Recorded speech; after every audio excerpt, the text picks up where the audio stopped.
Professeur, la démocratie sous-tend la justice, l'équité, un peu la bonne gouvernance qui est vraiment d'actualité. Qu'est-ce que c'est vraiment la démocratie? Quelle teneur mettre dans ce terme emprunté du reste? Absolument.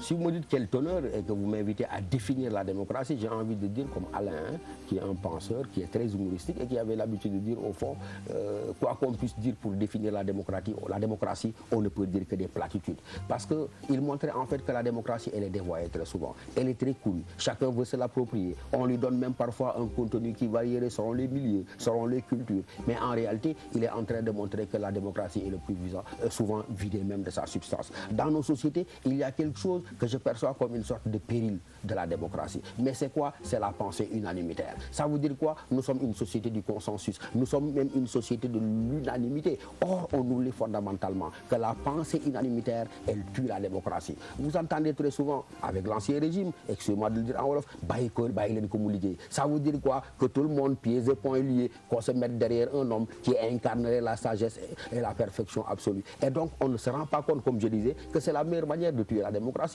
Récemment, quand une des composantes de l'appareil au pouvoir s'en est démarquée, vous en avez vu même qui ont cru devoir se lever pour faire de la médiation. Je dis non, mais il n'y a aucune médiation qui tienne, parce que la démocratie, c'est la pluralité, c'est la diversité. La démocratie, quand est-ce qu'on va la tuer? Non pas en emprisonnant des gens, mais la meilleure manière de tuer la démocratie, c'est d'imposer le règne de la pensée unique. La démocratie, elle ne s'exprime qu'en termes de multiplicité, elle ne s'exprime qu'en termes de contradiction, elle ne s'exprime qu'en termes de divergence. Et donc les crises, elles sont inhérentes à la démocratie. Et quand on cherche à faire régner l'unanimité autour d'un homme, c'est la meilleure manière de dire adieu la démocratie.